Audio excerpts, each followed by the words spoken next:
नमो रामचंद्राय नमः। श्री सीतारामचंद्राभ्यां नमः। ओम राम रामाय नमः।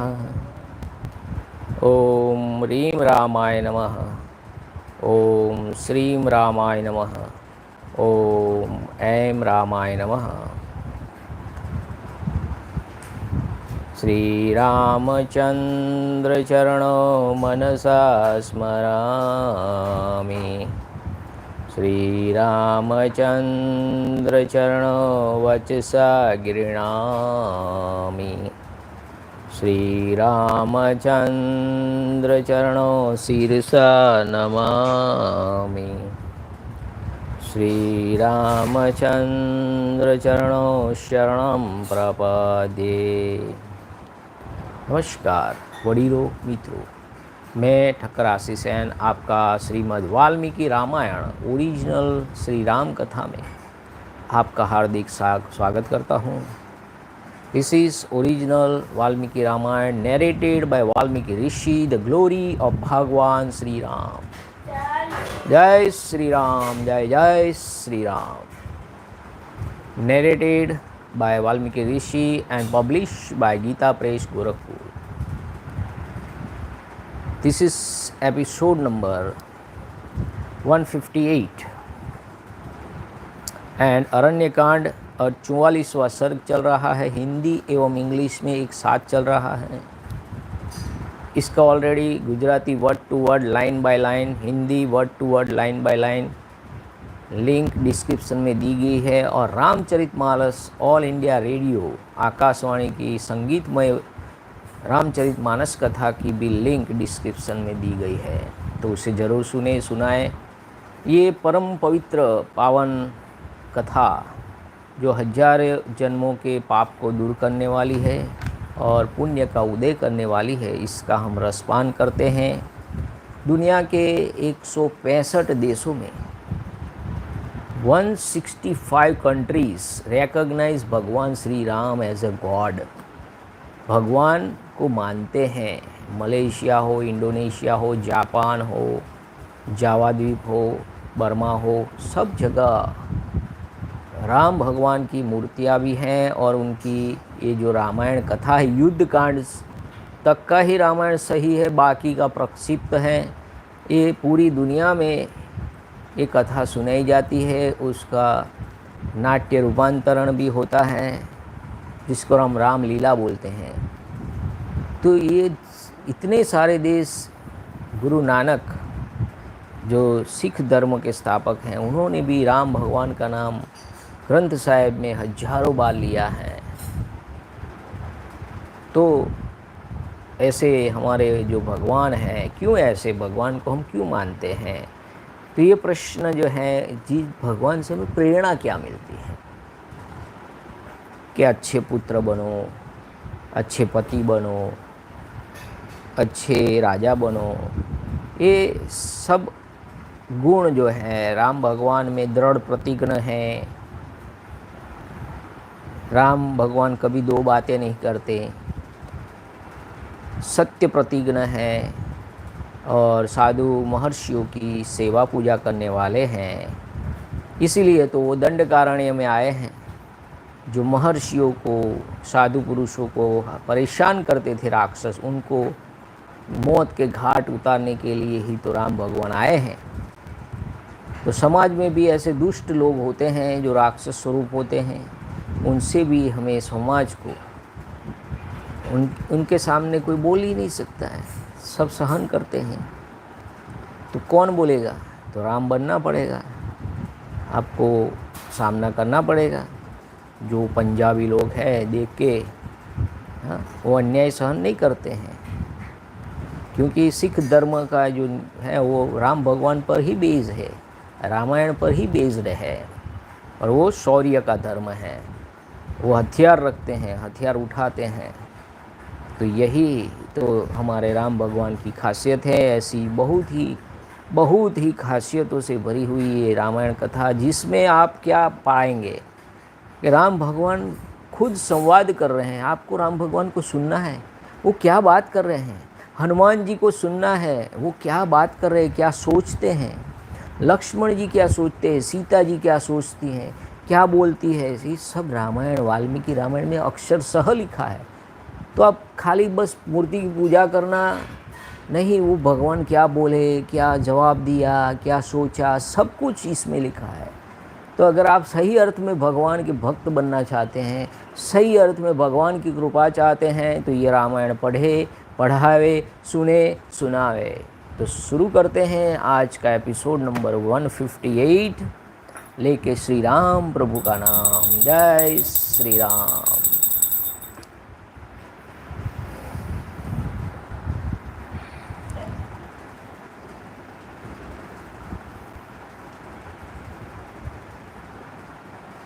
चौवालीसवां सर्ग नंबर 44। श्री राम के द्वारा मारीच का वध और उसके द्वारा सीता और लक्ष्मण के पुकारने का शब्द सुनकर श्री राम की चिंता। चतुश्चत्वारिशः सर्गः Canto 44।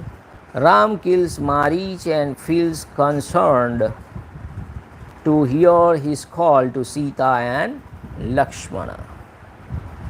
देखिए, यहाँ एक प्रश्न होता है,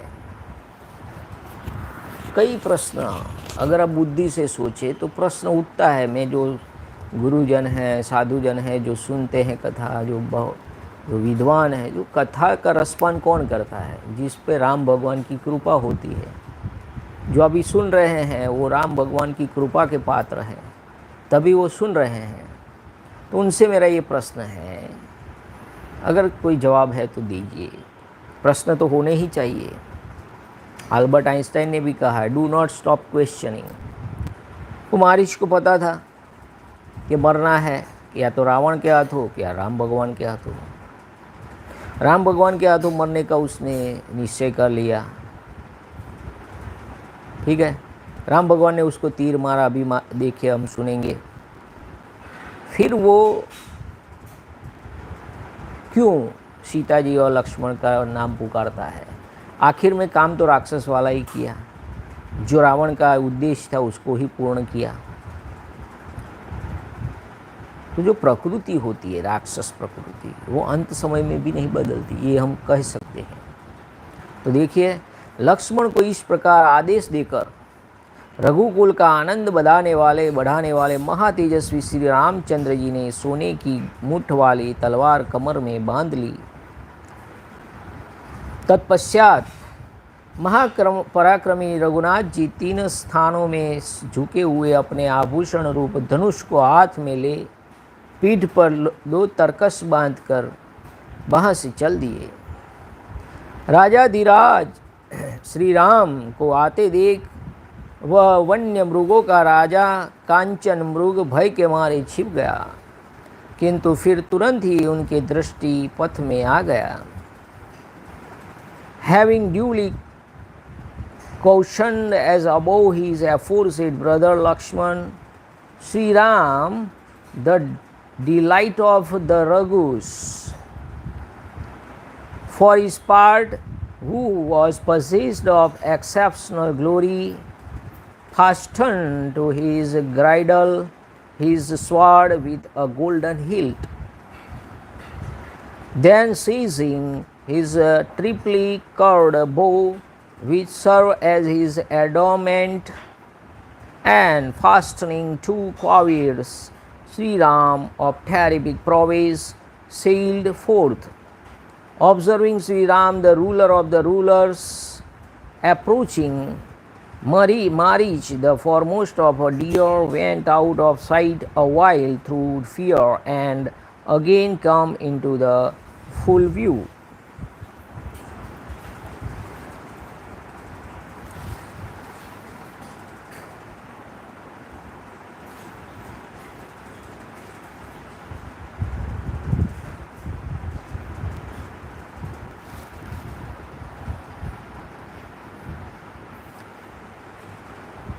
जब तलवार बांधी और धनुष लिए श्री राम जिस और वह मृग था उसी ओर दौड़े। धनुर्धर श्री राम ने देखा वह अपने रूप से सामने की दिशा को प्रकाशित सा कर रहा था। उस महान वन में वह पीछे की ओर देख देख कर आगे की ओर भाग रहा था। कभी छलांगे मारकर बहुत दूर निकल जाता और कभी इतना निकट दिखाई देता कि हाथ से पकड़ लेने का लोभ पैदा कर देता। कभी डरा हुआ, कभी घबराया हुआ और कभी कभी आकाश में उछलता हुआ दिखाई पड़ता था। कभी वन के किन्हीं स्थानों में छिपकर अदृश्य हो जाता था, मानो शरद ऋतु का चंद्रमंडल मेघखंडों से आवृत हो गया हो। एक ही मुहूर्त में वह निकट दिखाई देता था और पुनः बहुत दूर के स्थान में चमक उठता था।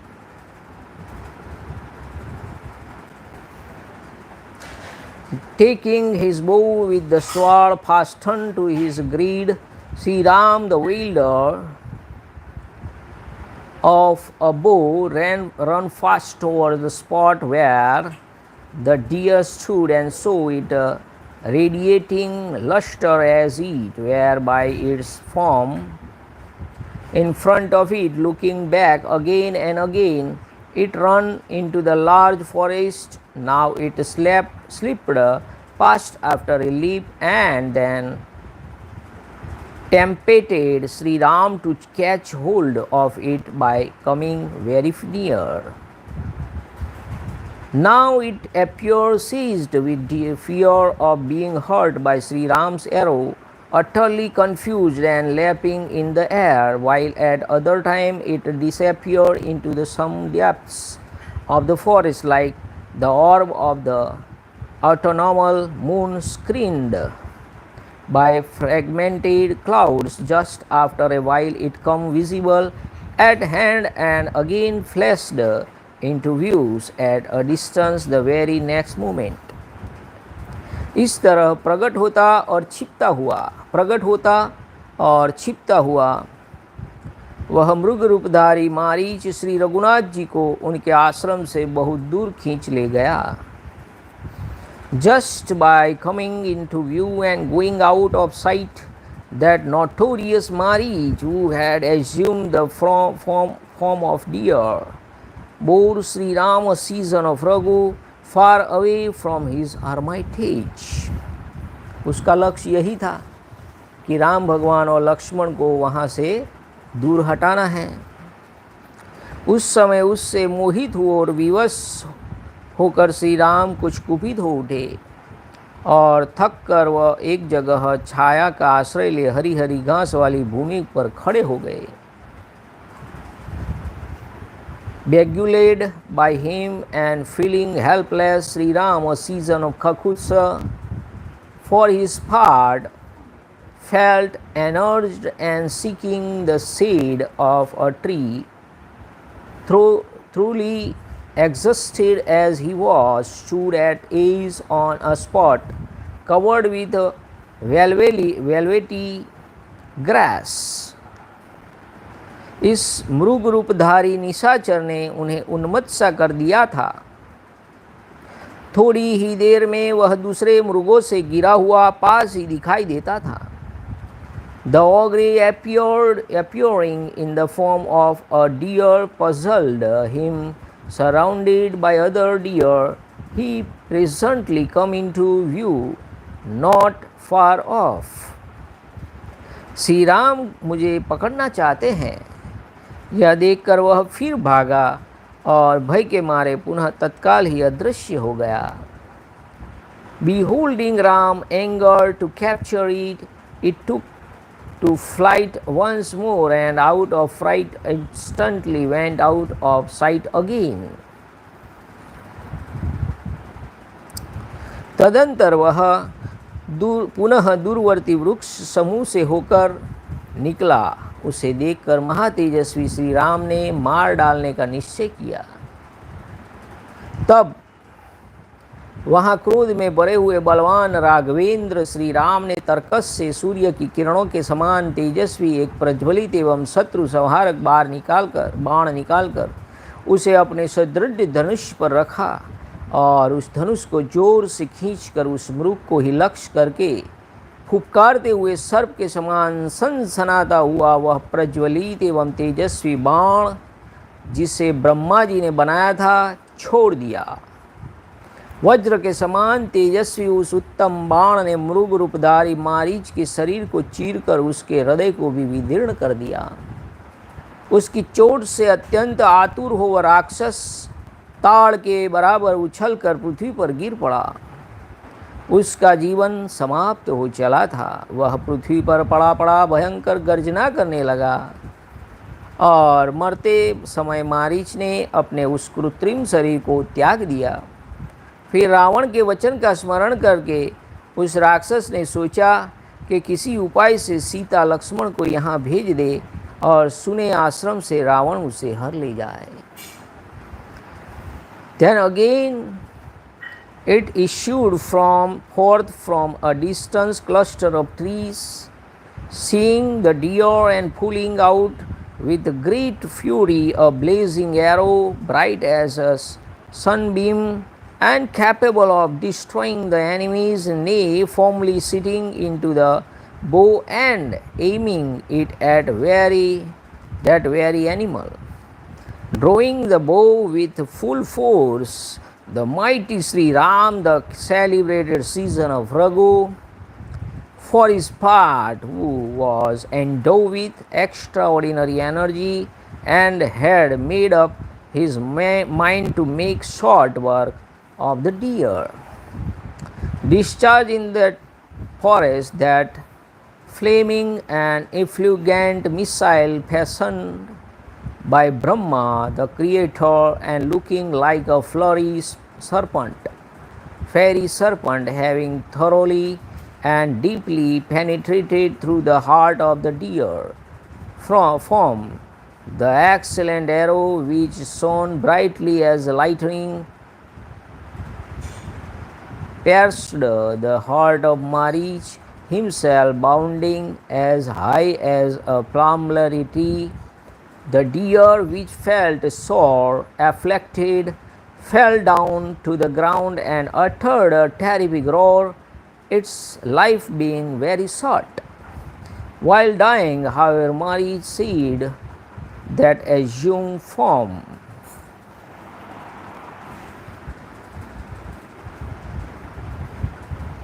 रावण के बताए हुए उपाय को काम में लाने का अवसर आ गया है।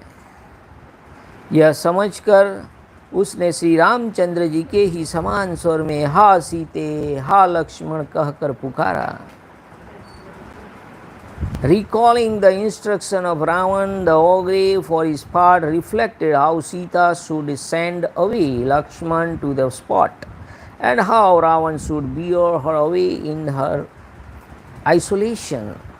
Nay, perceiving what was opportune, the ogre forthwith uttered a cry preciously resembling the voice of Sri Rama, season of Raghu, saying, Alas, Sita, ओहो लक्ष्मण। ये जो राम भगवान के स्वर में उसने पुकार की, श्री राम के अनुपम बाणों से उसका मर्म विदीर्ण हो गया था। अतः उस मृग रूप को त्याग कर उसने राक्षस रूप धारण कर लिया था। प्राण त्याग करते समय मारीच ने अपने शरीर को बहुत बड़ा बना लिया था। भयंकर दिखाई देने वाले उस राक्षस को भूमि पर पड़कर खून से लथपथ हो धरती पर लौटते और छटपटाते देख श्री राम को लक्ष्मण की कही हुई बात याद आ गई और वे मन ही मन सीता की चिंता करने लगे। Casting off the aforesaid form of a deer, deeply pierced in the vital part by the peerless arrow, and taking on the form of an ogre, the said Marich, while giving up the ghost, revealed his gigantic body, seeing that ogre of a terrible aspect, fallen on the ground, writhing On the earth surface, his limbs bathed in blood. Sri Ram mentally turned towards Sita, recollecting the warning of Lakshman. उनको लक्ष्मण की बात याद आ गई कि लक्ष्मण ने सही बोला था कि राक्षस है, मारीच नाम का राक्षस ही है। अभी राम भगवान को चिंता होने लगी। वे सोचने लगे, देखिए भगवान क्या सोचते हैं, क्या बोलते हैं, वो सब इसमें लिखा है। तो भगवान सोचने लगे, ओहो, जैसा लक्ष्मण ने पहले कहा था उसके अनुसार यह वास्तव में मारीच की ही माया थी। लक्ष्मण की बात ठीक निकली, आज मेरे द्वारा यह मारीच ही मारा गया है। He said himself to himself, indeed this was a conjuring trick played by Marich, which had already been pointed out by Lakshmana. Indeed, what he said has come to be a true, and it is Marich who has been killed by me today. परंतु यह राक्षस उच्च स्वर से हा सीता हा लक्ष्मण की पुकार करके मरा है। इसके उस शब्द को सुनकर सीता की कैसी अवस्था हो जाएगी और महाबाहु लक्ष्मण की भी क्या दशा होगी। Since this notorious ogre has breathed his last, uttering a loud wail, alas Sita, aho Lakshmana, how will Sita feel on hearing it? ऐसा सोचकर धर्मात्मा श्री राम ने रोंगटे खड़े हो गए, श्री राम के रोंगटे खड़े हो गए। उस समय वहाँ मृग रूपधारी उस राक्षस को मारकर और उसके उस शब्द को सुनकर श्री राम के मन में विषाद जनित तीव्र भय समा गया। And what mood will be mighty armed Lakshman pass through, reflecting thus, Sri Ram, whose mind was set on virtue, found his hair standing on end through apprehension about the future of Sita. A poignant fear born of dejection seized Sri Ram on his having slain that ogre, approaching in the form of a deer and hearing his cry. उस लोक विलक्षण मृग का वध करके तपस्वी के उपभोग में आने योग्य फल मूल आदि देख लेकर श्री राम तत्काल ही जनस्थान के निकटवर्ती पंचवटी में स्थित अपने आश्रम की ओर बड़ी उतावली के साथ चले।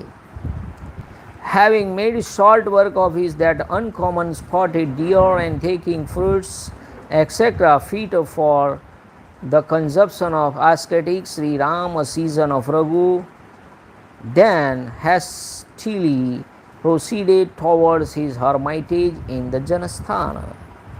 इस प्रकार श्री वाल्मीकि निर्मित आस रामायण आदि काव्य के अरण्य कांड में 44वां सर्ग पूरा हुआ। इत्यादि से श्रीमद् रामायणे वाल्मीकि आदि काव्य अरण्य कांडे चत्वारिशः सर्गः, the descent of 44 in the Aranyakand of the glorious Ramayana of Valmiki, the work of a rishi and the old days happy. जय श्री राम। अब 45वां सर्ग नंबर 45, सीता के मार्मिक वचन से प्रेरित होकर लक्ष्मण का श्री राम के पास जाना। पंचचत्वारिशः सर्ग Saint 45, laced with castigating remarks, Lakshman seek the presence of Sri Ram.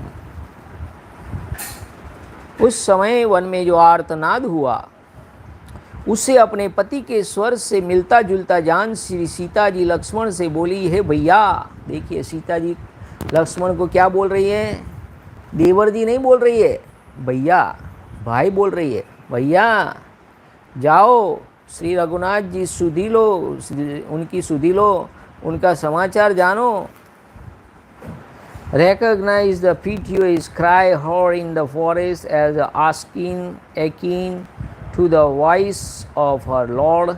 Sita spoke Lakshman as follow, go and ascertain the truth about Sri Ram, the season of Raghu.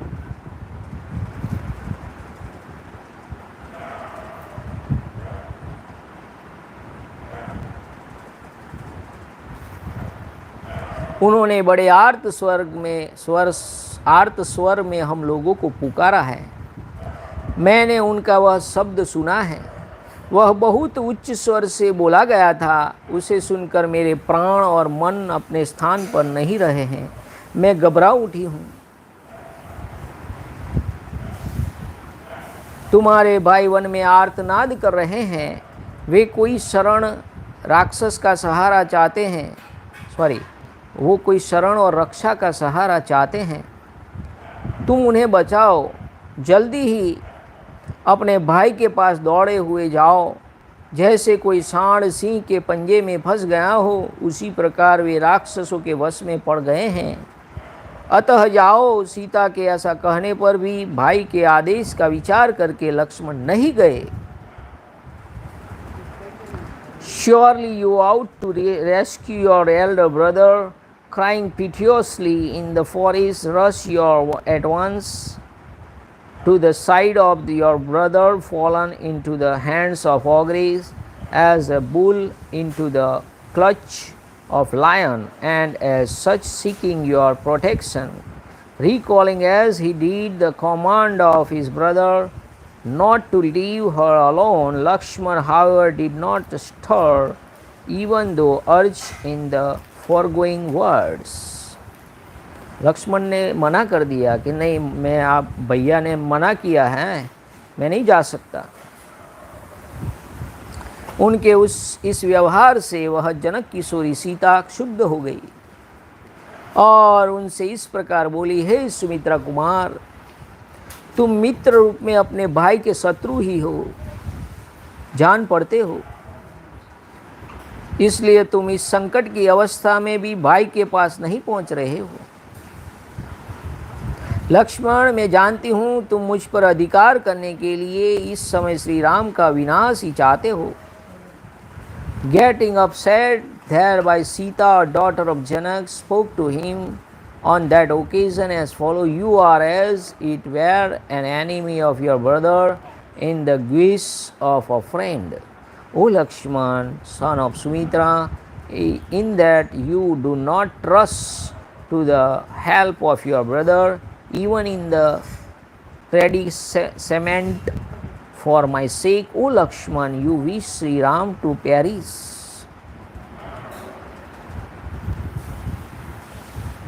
मेरे लिए तुम्हारे मन में लोभ हो गया है, निश्चय ही इसलिए तुम श्री रघुनाथ जी के पीछे नहीं जा रहे हो। मैं समझती हूँ कि श्री राम का संकट में पड़ना ही तुम्हें प्रिय है। तुम्हारे मन में अपने भाई के प्रति स्नेह नहीं है। Surely due to the greed for me you do not follow Sri Ram, a season of Raghu. I believe that your brother said pledged is dear to you, and that there is no affection in you for him. तुम्हें अपने भाई के प्रति कोई लागणी के व्यवहार नहीं है, तुम इसलिए नहीं जा रहे हो, तुम्हें मेरे लिए लोभ हो गया है। देखिए कितने कटु वचन सीता जी लक्ष्मण को सुना रही हैं। यही कारण है कि तुम उन महातेजस्वी श्री रामचंद्र जी को देखने न जाकर यह निश्चित खड़े हो। हाय, जो मुख्यतः तुम्हारे सेव्य हैं, जिनकी रक्षा और सेवा के लिए तुम यहाँ आए हो, यदि उन्हीं के प्राण संकट में पड़ गए हो तो यहाँ मेरी रक्षा से क्या होगा। विदेह कुमारी सीता जी की दशा भयभीत हुई हरणी के समान हो रही थी। उन्होंने शोकमग्न होकर आंसू बहाते हुए जब उपयुक्त बातें कही, तब लक्ष्मण उनसे इस प्रकार बोले, लक्ष्मण जी बोले, हे विदेह नंदिनी, आप विश्वास करें, नाग, असुर, गंधर्व, देवता, दानव और राक्षस ये सब मिलकर भी आपके पति को परास्त नहीं कर सकते। देखिए सीता जी को भरोसा नहीं है। देखिए किसी भी दुनिया की किसी भी स्त्री को अपने पति पे भरोसा होता है? नहीं होता है। तो सीता जी भी यही कह रही है। लक्ष्मण जी कह रहे हैं, राक्षस, पिशाच, किन्नर, मृग तथा घोर दानवों भी ऐसा कोई वीर नहीं है जो राम भगवान को मार सके। ये दानव राक्षस सब मिलकर भी आपके पति को परास्त नहीं कर सकते। मेरे इस कथन में संशय नहीं है। हे देवी, हे शोभने, देवताओं, मनुष्यों, गंधर्वों, पक्षियों, राक्षसों, पिशाचों, किन्नरों, मृगों तथा गौर दानवों में भी कोई ऐसा नहीं वीर है, कोई वीर ऐसा नहीं है जो सम्रांगण में इंद्र के समान पराक्रमी श्री राम का सामना कर सके। भगवान श्री राम युद्ध में अवध्य हैं, अतएव आपको ऐसी बात ही नहीं कहनी चाहिए। देखिए लक्ष्मण को कितना भरोसा है। लक्ष्मण बोल रहे हैं कि आपके पति को कोई नहीं मार सकता, नोबडी। फिर भी सीता जी को भरोसा नहीं है। This is why you stand up unperturbed without seeing Shri Ram, who is possessed of extraordinary splendor. Indeed, what purpose will be served by me remaining secure here when he, with whom as your leader you have come, has fallen into the danger to Sita, princess of the Videha territory, who was full of tears and possessed with grief and felt frightened as a female deer, and who was speaking in the above strain. Lakshman replied as follows: Your husband, who princess of Videha kingdom, is unconquerable. Ram भगवान is unconquerable, जिनको कोई जीत नहीं सकता है। by nags, demons, gandharva, gods, titans and ogres. There is no doubt about it.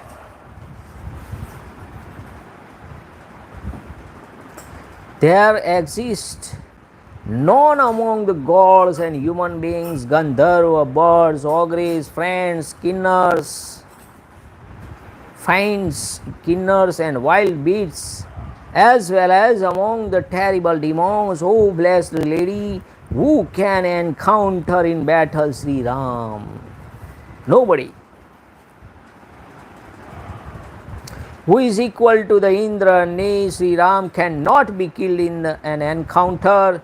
You ought not therefore to speak like that. आपको ऐसा नहीं बोलना चाहिए। राम भगवान को कोई बीट नहीं कर सकता, कोई मार नहीं सकता, युद्ध भूमि में उनके विरुद्ध कोई नहीं जा सकता।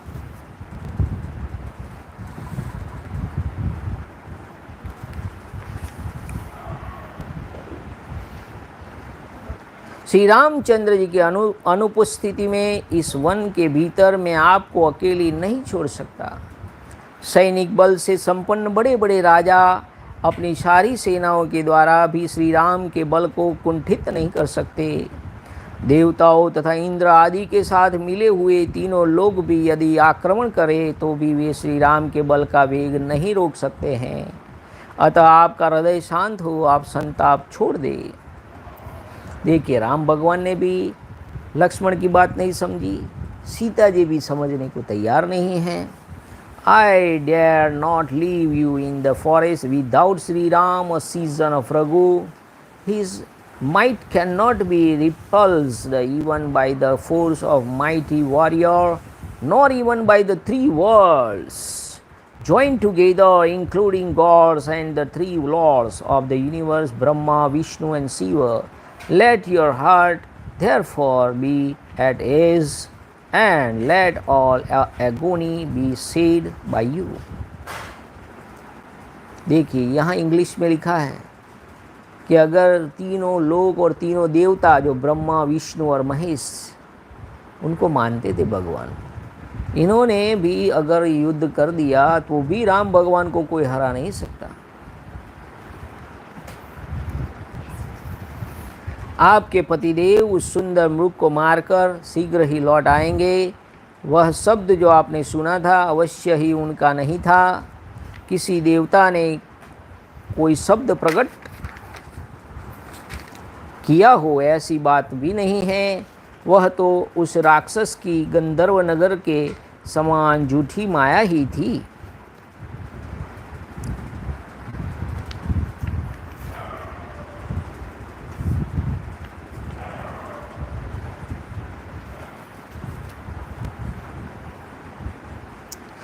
Having killed the foremost of deer, your husband will soon return. Clearly, it was not his voice which was heard by us, nor was it the incorporeal voice of any deity. हे सुंदरी, हे विदेह नंदिनी, महात्मा श्री रामचंद्र जी ने मुझ पर जो आपकी रक्षा का भार सौंपा है, इस समय आप मेरे पास उनकी धरोहर के रूप में हैं, अतः आपको मैं यहाँ अकेली नहीं छोड़ सकता हूँ। देखिए लक्ष्मण जी कह रहे हैं आपको यहाँ अकेला मैं नहीं छोड़ सकता। कल्याणमयी देवी, देखिए उनको देवी बोल रहे हैं, कहे कल्याणमयी देवी, जिस समय खर का वध किया गया उस समय जनस्थान निवासी दूसरे बहुत से राक्षस भी मारे गए थे। इस कारण इन निशाचरों ने हमारे साथ वैर बांध लिया है। दूसरे पॉइंट ऑफ व्यू से सीता जी को समझाने का प्रयत्न कर रहा है लक्ष्मण जी। क्या हमारे जब मारे थे राक्षस 14,000 राम भगवान ने, तो वो सब राक्षसों ने वैर बांध लिया है। हे विदेह नंदिनी, प्राणियों की हिंसा ही जिनका क्रीड़ा विहार या मनोरंजन है, वे राक्षस ही इस विशाल वन में नाना प्रकार की बोलियां बोला करते हैं, अतः आपको चिंता करनी नहीं चाहिए। लक्ष्मण के ऐसा कहने पर सीता जी को बड़ा क्रोध हुआ और उनकी आंखें लाल हो गई और वे सत्यवादी लक्ष्मण से कठोर बातें कहने लगी। हे अनार्य, निर्दयी, देखिए लक्ष्मण को क्या क्या बोल रही है सीता जी। अनार्य, निर्दयी, क्रूर कर्मा, कुलांगार, मैं तुझे खूब समझती हूँ। श्री राम किसी भारी विपत्ति में पड़ जाएं, यही तुझे प्रिय है, इसलिए तू राम पर संकट आया देखकर भी ऐसी बातें बना रहा है। देखिए कितने कटु वचन श्री सीता जी राम भगवान लक्ष्मण जी को कह रही है। It was surely a conjuring trick of that ogre, and unreal, like an imaginary city in the sky visible due to some natural phenomena. You are a sacred trust placed in my charge by the high-souled Shri Ram, O commonly princess of the Videha territory. I dare not therefore leave you alone. On the score of extermination of the ogres colony in Janasthan at the time of Khara's death, we have been made into enemies by these night strikers. O blessed lady, ogre who indulge in destruction of life as a recreation, simulate diverse voice in the huge forest. O princess of the Videha kingdom, you need not therefore feel anxious, reassured in these words by Lakshman. Sita for her part addressed the following harsh word to Lakshman, who had spoken the truth, her eyes turning blood red through anger. O ignoble and merciless Lakshman, O cruel deeds, O disgrace of your race, I believe Sri Ram great adversity is dear to you. That is why you complacently utter such words even on seeing the distress of Sri Ram. हे लक्ष्मण, तेरे जैसे क्रूर एवं सदा छिपे हुए शत्रु के मन में इस तरह का पापपूर्ण विचार होना कोई आश्चर्य की बात नहीं है। It is not at all strange, O Lakshman, that a sinful propensity should exist in the mind of cruel enemies like you, ever moving in disguise. तू बड़ा दुष्ट है. देखिए सीता जी उनको क्या क्या बोल रही है. अनार्य, निर्दयी, क्रूर कर्मा, कुलांगार. अब क्या बोल रही है देखिए सीता जी, तू बड़ा दुष्ट है. श्री राम को अकेले वन में आते देख मुझे प्राप्त करने के लिए ही अपने भाव को छिपा कर भी तू भी अकेला ही उनके पीछे पीछे चला आया है. अथवा यह भी संभव है कि भरत ने ही तुझे भेजा हो. परंतु सुमित्रा कुमार, तेरा या भरत का वह मनोरथ सिद्ध नहीं हो सकता. नील कमल के समान श्याम सुंदर कमल नयन श्री राम को पति रूप में पाकर मैं दूसरे किसी शूद्र पुरुष की कामना भी कैसे कर सकती हूँ. That is the main point. जो वफादारी है मुफ्त में नहीं मिलती है. कैसे वैसे लोगों से उसकी आशा भी नहीं रख सकते हैं कि मैं तो नील कमल के समान श्याम सुंदर कमल नयन श्री राम को पति रूप में पाकर मैं दूसरे किसी शूद्र पुरुष की भी कामना कैसे कर सकती हूँ. But that object of your और even of Bharat will not be accomplished. O son of Sumitra, having served as my husband Sri Ram of lotus-like eyes and dark brown as a blue lotus, how can I covet an ordinary man like you? I shall undoubtedly given up the ghost in your presence, O son of Sumitra. हे सुमित्रा कुमार, मैं तेरे सामने ही निसंदेह अपने प्राण त्याग दूंगी, किंतु श्री राम के बिना एक क्षण भी इस भूतल पर जीवित नहीं रह सकूंगी. सीता ने जब इस प्रकार कठोर तथा रोंगटे खड़े कर देने वाली बात कही, तब जितेंद्रिय लक्ष्मण हाथ जोड़कर उनसे बोले, हे देवी, मैं आपकी बात का जवाब नहीं दे सकता, क्योंकि आप मेरे लिए आराधनीय देवी के समान हैं. I shall certainly not survive on the surface of the earth even for an instant without Sri Ram spoken to in these harsh words, which made one's hair stand on end by Sita. The celebrated Lakshman, who had mastered his senses, replied with joint palm as follows, I dare not make a reply to you, since you are a deity to me. कई बार जीवन में ऐसा भी होता है कि हमें किसी ऐसे प्रश्न का जवाब नहीं देना चाहिए, क्योंकि मैं आपको देवी स्वरूप मानता हूँ. मैं आपके जो प्रश्न का आप जो भी बोले मैं इसका रिप्लाई नहीं देना चाहता.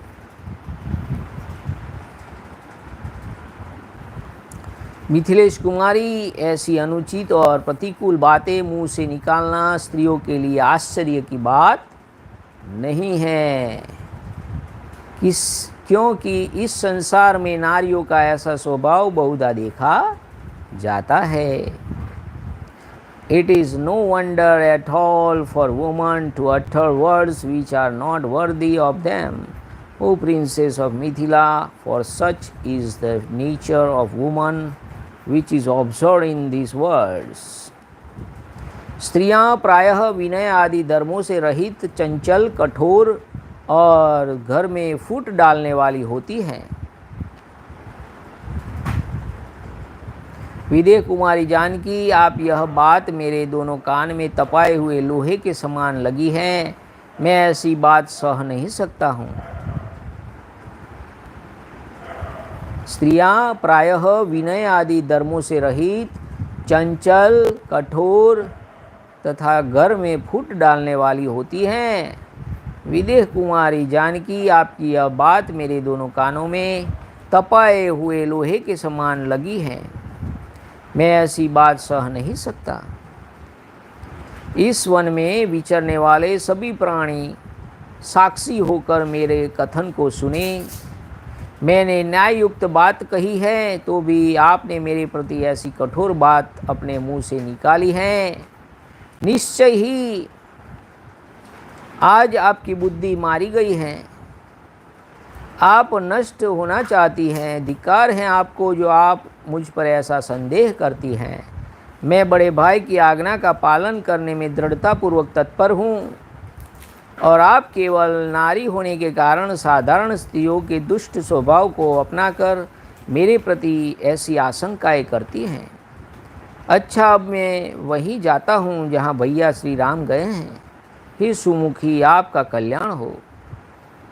Woman are generally such as have cast decorum to the winds, are fickle, hard-hearted, and disposed to create discord. Surely I cannot put up, O princess of the Videha territory and daughter of Janaka, with such words as penetrated into both my ears like a heated steel arrows. Let all the denizens of the forest listen to my words as so many witnesses.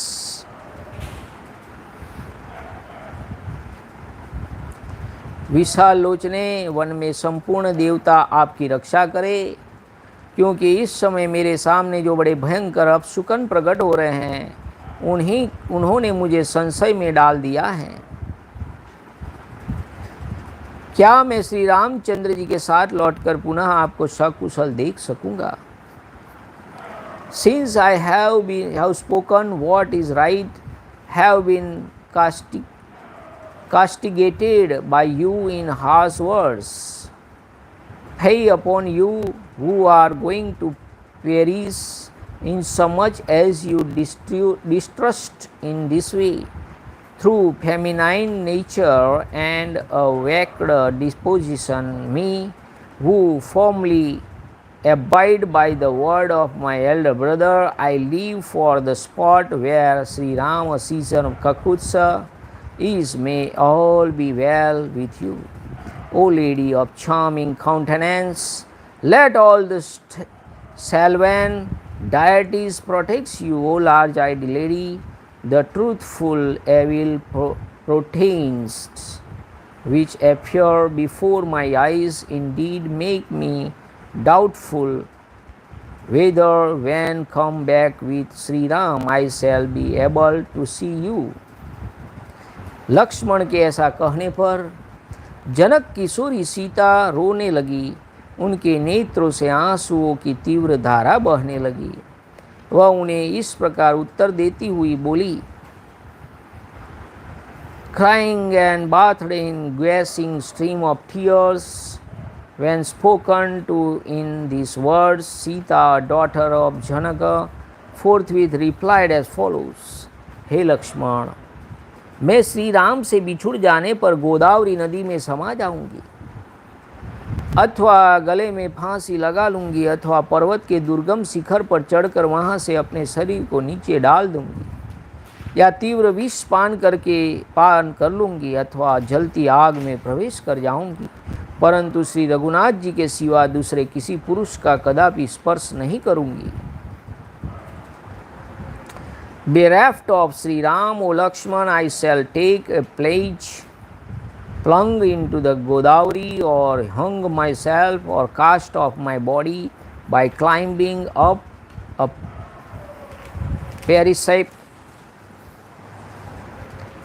precipice and falling from it, or I shall drink a strong poison or enter the fire, but I shall never touch any male other than Sri Rama season of.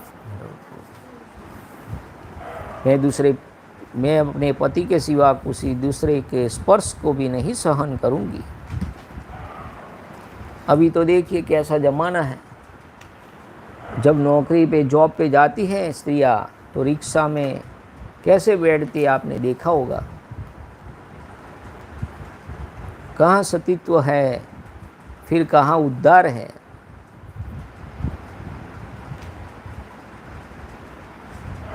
Lakshman के सामने यह प्रतिज्ञा करके शोकमग्न होकर रोती हुई सीता अधिक दुख के कारण दोनों हाथों से अपने उदर पर आघात करने लगी, छाती पीटने लगी। Having taken his vow before Lakshman, Sita, who was overwhelmed with grief, beat her abdomen with her hands, crying through agony. So the tradition goes. हे विशाल लोचना सीता को आर्त होकर रोती देख सुमित्रा कुमार लक्ष्मण के मन ही मन उन्होंने सांत्वना दी, परंतु सीता उस समय अपने देवर से कुछ नहीं बोली. Depressed in spirit to perceive her weeping with a distressed air, Lakshman, son of Sumitra, consoled the large-eyed lady. Sita, however, did not utter even a word to her aforesaid brother-in-law. तब मन को वश में रखने वाले लक्ष्मण ने दोनों हाथ जोड़ कुछ झुककर मिथिलेश कुमारी सीता को प्रणाम किया और बारंबार उनकी ओर देखते हुए वे श्री रामचंद्र जी के पास चल दिए. Then greeting Sita with joined palms and respectfully bowing down a little, nay looking at the princess Mithila again and again, the celebrated Lakshman, who had mastered himself, sought the presence of Shri Ram.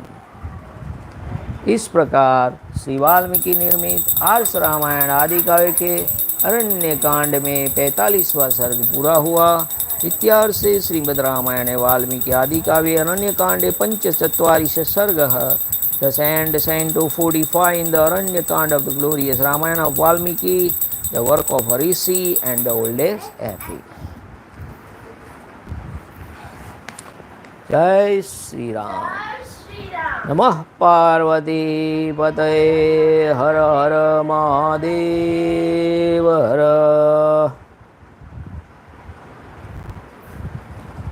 ओम नमो रामचंद्राय नमः. श्री सीतारामचंद्राभ्यां नमः. ओम राम रामाय नमः. हरे राम राम राम हरे हरे, हरे कृष्ण कृष्ण कृष्ण हरे हरे. हरे राम राम राम हरे हरे, हरे कृष्ण कृष्ण कृष्ण हरे हरे. हरे राम राम राम हरे हरे, हरे कृष्ण कृष्ण कृष्ण हरे. हरे राम राम राम हरे हरे, हरे कृष्ण कृष्ण कृष्ण हरे हरे. हरे राम राम राम हरे हरे, हरे कृष्ण कृष्ण कृष्ण हरे. सिया राम जय जय राम, सिया राम जय जय सिया राम. रघुपति राघव राजा राम, पतित पावन सीताराम. श्री राम जय जय राम, श्री राम जय जय राम. श्री राम जय जय राम, श्री राम जय जय राम. श्री राम जय जय राम, श्री राम जय जय राम. श्री राम जय जय राम, श्री राम जय जय राम. श्री राम जय जय राम, श्री राम जय जय राम. जय श्री राम, जय Shri Ram. Thanks for watching. Like, share and subscribe. जय श्री राम, जय महाराज.